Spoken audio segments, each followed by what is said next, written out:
Olá, pessoal! Estamos aqui hoje mais uma vez para refletirmos juntos a nossa liturgia do dia, tá certo?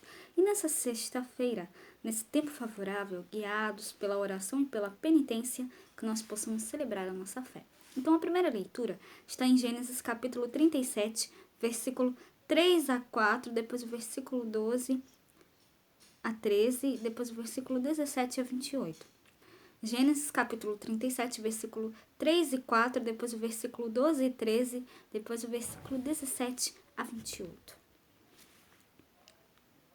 Israel amava a José mais do que a todos os seus filhos, porque era filho da sua velhice, e fez-lhe uma túnica de várias cores. E vendo, pois, seus irmãos que seu pai o amava mais do que todos os seus irmãos, aborreceram-no e não podiam falar com ele pacificamente. E seus irmãos foram apacentar o rebanho do seu pai, junto de Siquém. Disse, pois, Israel a José: Não apacenta teus irmãos junto de Siquém? Vem e enviar-te-ei a eles. E ele lhe disse: Eis-me aqui. E disse aquele varão: Foram-se daqui, porque ouvi-lhes dizer: Vamos a Dotã. José, pois, seguiu seus irmãos e achou-os em Dotã. E viram-no de longe, e antes que chegasse a eles, conspiraram contra ele para o matarem, e disseram uns aos outros: Eis, lá vem o sonhador mor. Vinde, pois, agora, e matémo-lo, e lancemo-lo numa destas covas, e diremos: Uma besta fera o comeu, e veremos que será dos seus sonhos. E ouvindo Rúben, livrou de suas mãos, e disse: Não lhe tiremos a vida. Também lhe disse Rúben: Não derrameis sangue, lançai-o nesta cova que está no deserto, e não lanceis mãos nele, para livrá-lo das suas mãos e para torná-lo a seu pai.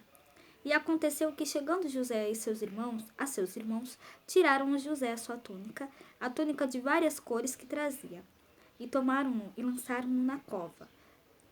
Porém, a cova estava vazia, não havia água nela. Depois assentaram-se a comer pão e levantaram seus olhos e olharam, e eis que uma companhia de ismaelitas vinha de Gileade, e seus camelôs traziam especiarias e bálsamo e mirra, e iam levar isso ao Egito. Então Judá disse aos seus irmãos: Que proveito haverá em que matemos o nosso irmão e escondamos a sua morte? Vinde e vendemo-nos a estes ismaelitas, e não seja nossa mão sobre ele, porque ele é nosso irmão, nossa carne. E seus irmãos obedeceram. Passando, pois, os mercadores medianitas, tiraram e alçaram a José da cova, e venderam José por 20 moedas de prata aos ismaelitas, os quais levaram José ao Egito.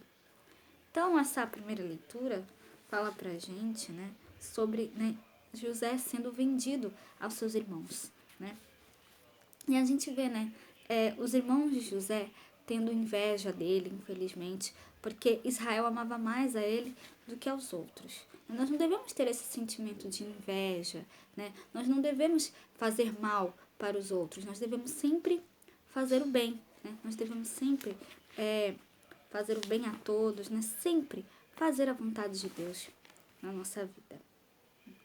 E agora, falando do Evangelho, hoje ele está em Mateus, capítulo 21, versículo 33 a 43, depois o versículo 45 a 46. Mateus, capítulo 21, versículo 33 a 43, depois o versículo 45 e 46.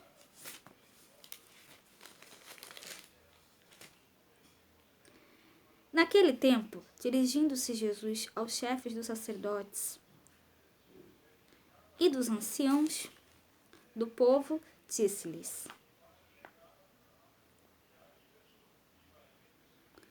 Houve ainda outra parábola.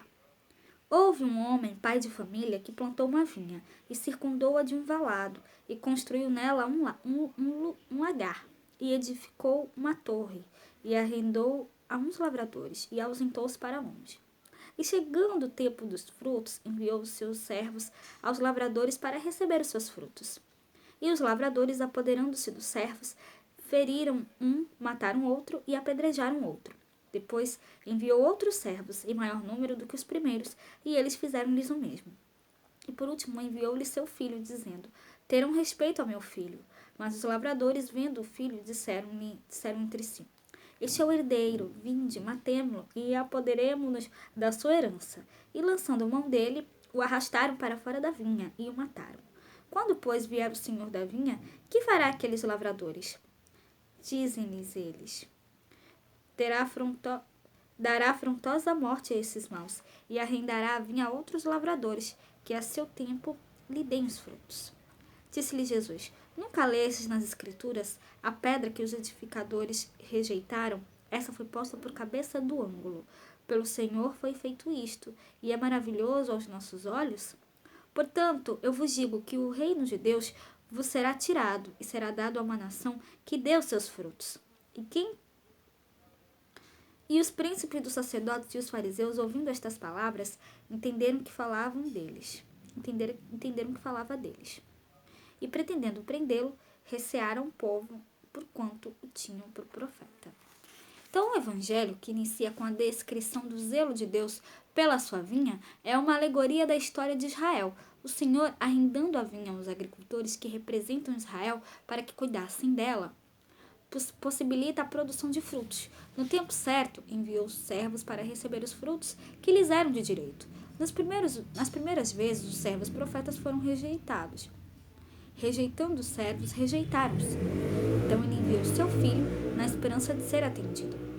Nesse momento, revela-se a clara intenção dos vinhateiros. Matando o filho e jogando-o fora da vinha, desejavam posse da herança vinha. Então Jesus foi morto e sepultado fora dos muros de Jerusalém.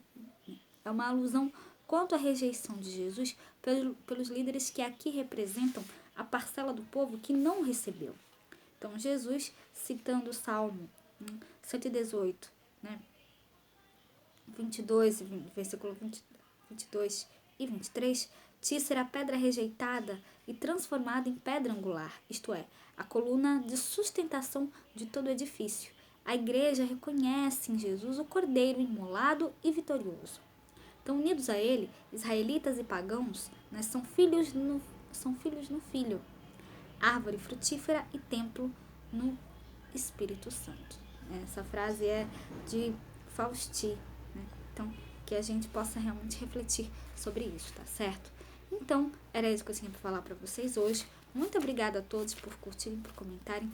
Aqueles que só assistem mesmo, eu me agradeço. Espero que vocês tenham gostado dessa reflexão de hoje. Espero encontrá-los todos aqui amanhã, sábado, se Deus quiser, para continuarmos refletindo cada vez mais as leituras da Sagrada Escritura. Então, muito obrigada a todos e até a próxima, se Deus quiser.